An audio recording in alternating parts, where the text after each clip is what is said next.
ఇక cantonment imperial garden లో విశ్రాంత సైనికుల ఆత్మీయ సమ్మేళనం జరిగింది।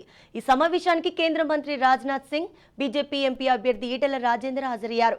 అనంతరం సైనికుల గౌరవ వందనం స్వీకరించిన రాజ్నాథ్, ఆర్మీకి అధిక ప్రాధాన్యత ఇచ్చిన ప్రధాని మోదీ రిటైర్డ్ సైనికులను వన్ నేషన్ వన్ పెన్షన్ తీసుకువచ్చారని తెలిపారు।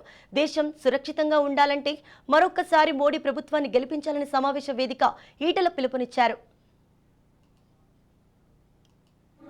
And today, Bharat, third world country కాదు, భారత్ పూర్ కంట్రీ కాదు, భారత్ ప్రపంచాన్ని శాసించే స్థాయికి ఎదిగిన దేశం కూడా భారత్। ప్రపంచవ్యాప్తంగా ఎకనామికల్ రెసిషన్ ఉన్నప్పటికీ కూడా జపాన్, అమెరికా, యూరోప్ లాంటి దేశాల్లో నెగటివ్ గ్రోత్ ఉన్నప్పటికీ కూడా, గ్రోత్ లేనప్పటికీ కూడా ఇవాళ భారత్ మాత్రం అగ్రేరియన్ బేస్ ఎకానమీ కాబట్టి, రూరల్ బేస్ ఎకానమీ కాబట్టి ఇవాటి కూడా ఎక్కడ గ్రోత్ రేటు తక్కువ కాకుండా కాన్స్టాంట్ గా పెరుగుతున్న దేశం భారతదేశం।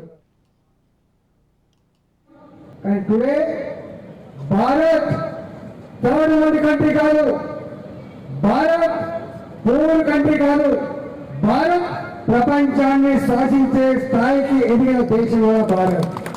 ప్రపంచవ్యాప్తంగా ఎకనామికల్ రెసిషన్ ఉన్నప్పటికీ కూడా జపాన్, అమెరికా, యూరోప్ లాంటి దేశాల్లో నెగటివ్ గ్రోత్ ఉన్నప్పటికీ కూడా, గ్రోత్ లేనప్పటికీ కూడా ఇవాళ భారత్ మాత్రం అగ్రేరియన్ బేస్ ఎకానమీ కాబట్టి, రూరల్ బేస్ ఎకానమీ కాబట్టి ఇవాటి కూడా ఎక్కడ గ్రోత్ రేటు తక్కువ కాకుండా కాన్స్టాంట్ గా పెరుగుతున్న దేశం భారతదేశం।